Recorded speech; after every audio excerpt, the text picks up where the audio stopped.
You changed how I define the word guilt. Talk me through that. Yes. Because when you said it, I've been teaching on guilt for years. And when you said it, I was like, well, I was wrong on that one. So walk me through guilt. So this, to me, is like how so many of the different things I think about happen, where I just keep hearing these things from parents. I'm like, what does that mean? What do you really mean by that? And so something I'd hear, especially from moms, though it could be from dads, is, okay, I've put my kid to bed for 39 straight nights. I'm going out to dinner with my college girlfriend who's in town, but my kid's clinging to me. And they're like, you have to put me down. And then they'll say to me, I feel so guilty. And then I don't go.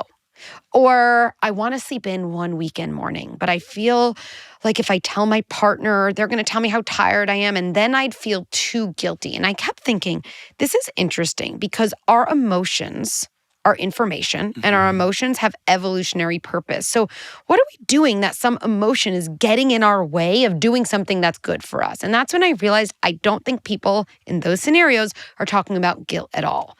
Because to me, what guilt is, it's a feeling we have when we act out of alignment with our values.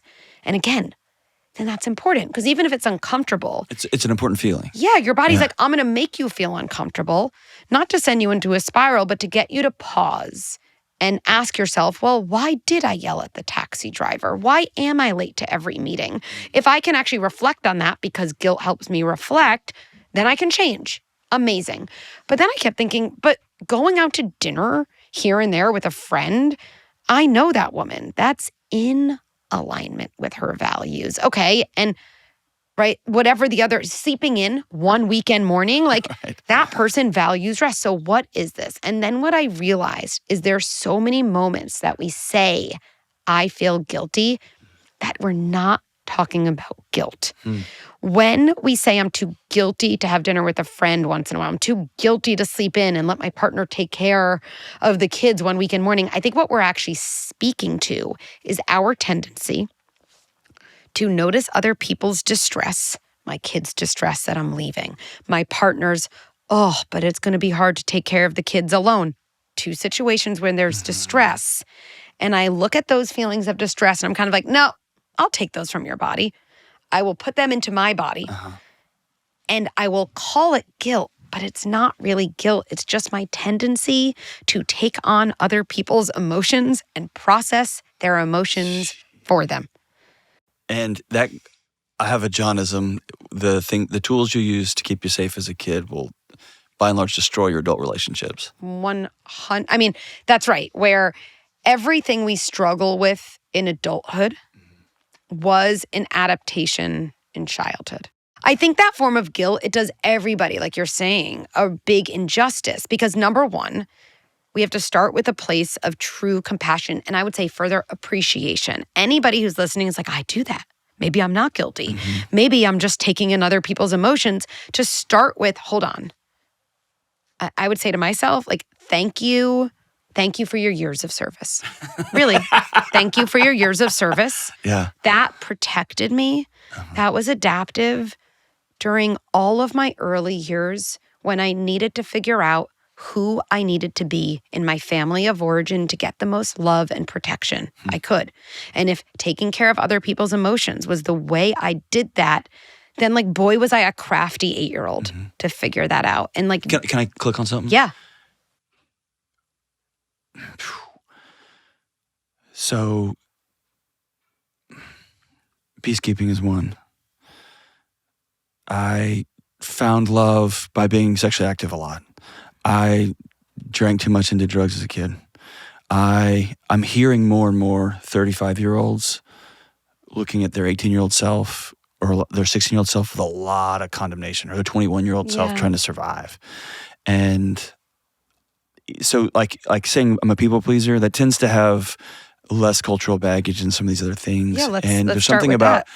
telling us, like, dude, like, hug your 16-year-old self. They're doing what they could to survive. That's right. We don't let them buy That's beer. right.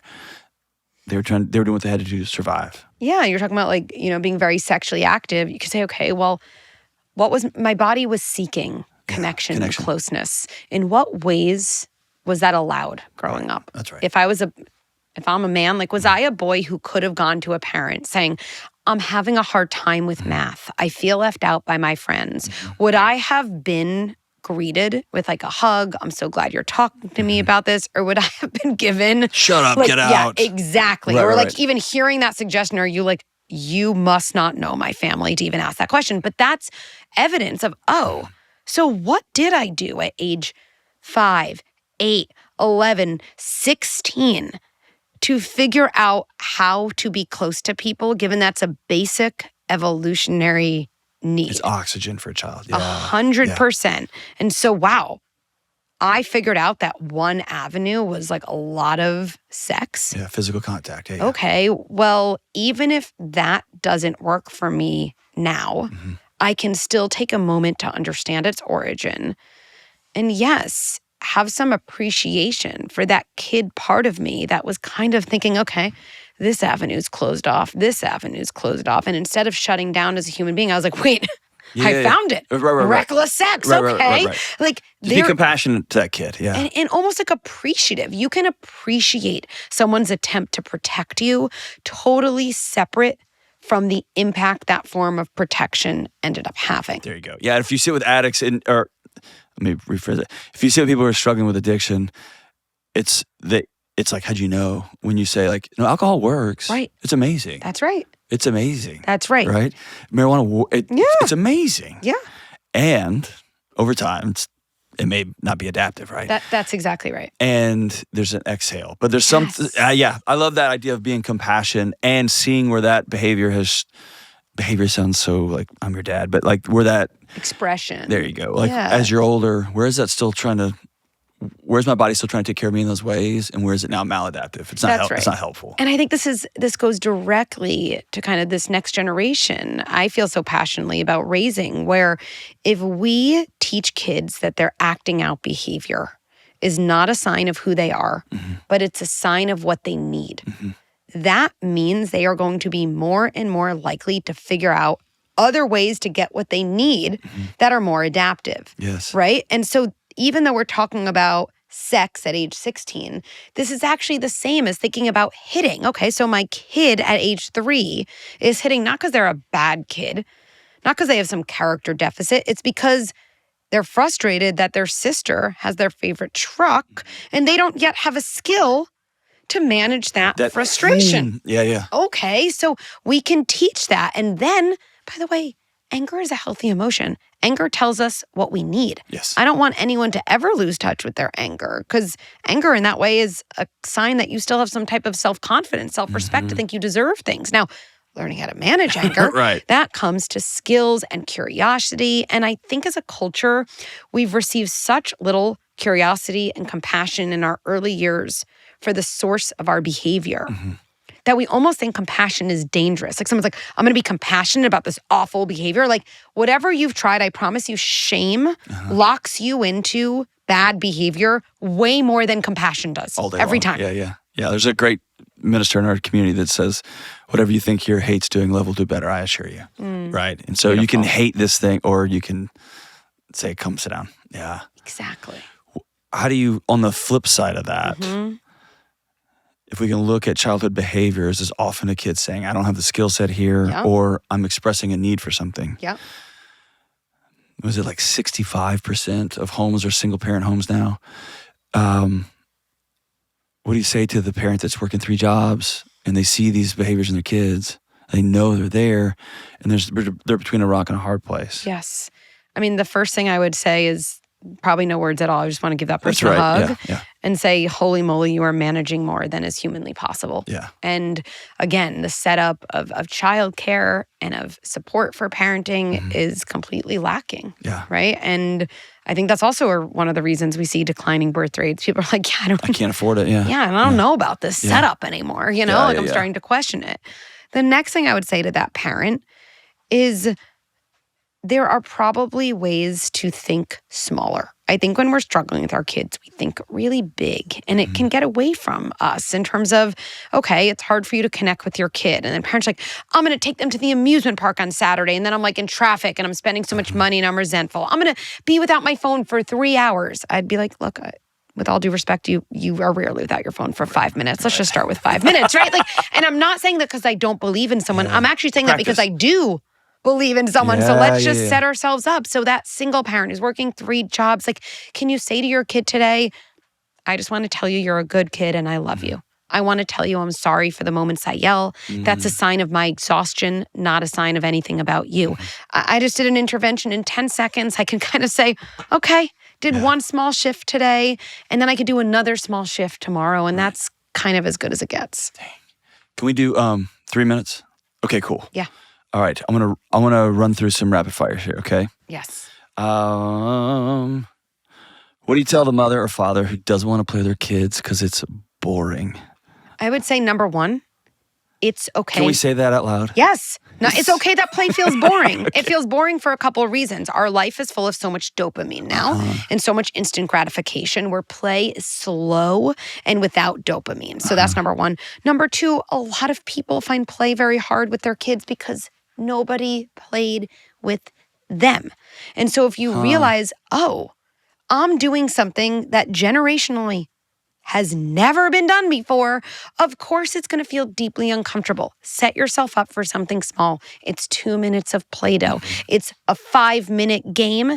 And then I think those increments probably over time feel less boring because, again, you've worked up for them. And we've had to get creative in our house. We have a wrestling mat that we roll out that especially, I thought my son liked this. My daughter loves it. But yeah. Okay. Finding things that can also, okay, awesome. Is my kid manipulating me? They're good at home or they're terrible at home, but they're good out there. So I know they can, so it must be. And I guess the meta question here is projecting adult ways of being and navigating social situations onto a child. Yeah, I don't think manipulating is a helpful framework for kids or adults. Okay. I actually think the single biggest thing we can change as a parent isn't a strategy, it isn't a script, it's our mindset. As soon as you think about your kid as manipulating you, you're in enemy territory with each other. And then we're going to intervene like they're our enemy, which means they're going to get defensive, they're going to feel disconnected. Power struggle, screaming, etc. I would say the same thing as an adult. As soon as you think my friend is manipulating me, enemy territory. It's actually just not useful. Whether or not it's true is irrelevant. I think instead you can say, what would make my kid behave one way at school and another at home?